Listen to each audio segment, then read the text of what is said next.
السلام علیکم ورحمۃ اللہ وبرکاتہ۔ امید ہے آپ سب حضرات خیر و عافیت سے ہوں گے۔ اللہ تعالیٰ آپ کو شاد و باد رکھے۔ ناظرین کرام، جمعیت علماء ہند کا وفد پہنچا سنبھل، پولیس افسران سے ہوئی ملاقات۔ جمعیت علماء ہند کے صدر مولانا محمود اسعد مدنی کی ہدایت پر جمعیت علماء ہند کا ایک مرکزی وفد سنبھل پہنچا۔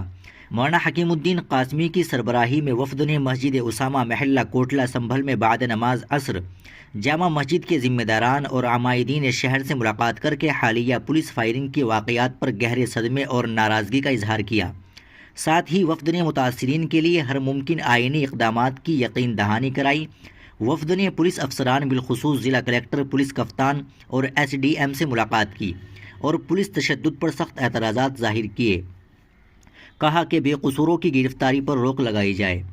وفد کو بتایا گیا کہ سنبھل میں جامع مسجد کے سروے کے دوران پولیس فائرنگ میں 4 مسلمانوں کے قتل اور پھر مسلم مرد و عورت کی بیجا گرفتاری نے ملک کے قانونی نظام کو شرمسار کر دیا ہے۔ حیرت ہے کہ غیر مسلم فریق کے وکیل وشنو جین کی قیادت میں اشتعال انگیز نعروں کی وجہ سے پرتشدد حالات پیدا ہوئے، لیکن اشتعال انگیز نعرہ لگانے والے اور اس کی قیادت کرنے والے وشنو جین کے خلاف کوئی کارروائی نہیں ہو رہی ہے۔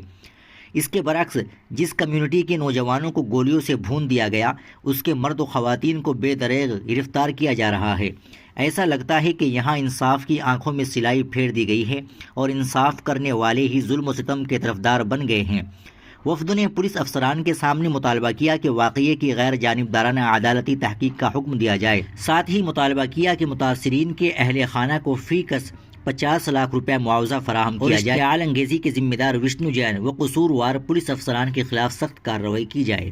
جمعیت علماء ہند کے وفد نے مقامی ذمہ داروں سے ملاقات میں اس یقین کا اعادہ کیا کہ وہ سنبھل کے مظلوم عوام کے ساتھ ہمیشہ کھڑے رہیں گے اور جس طرح بلڈوزر بربریت پر سپریم کورٹ کے ذریعے قدغن لگائی گئی ہے، اسی طرح قصوروار پولیس افسران کو کیفر کردار تک پہنچانے کے لیے آئین اور قانون کے ہر ممکن وسائل کا استعمال کیا جائے گا۔ وفد میں ناظم عمومی جمعیت علماء ہند کے علاوہ مولانا غیور احمد قاسمی، مولانا علاء الدین قاسمی ہاپوڑ، مولانا ضیاء اللہ قاسمی اور ایڈوکیٹ مرزا عاقب بیگ شامل تھے۔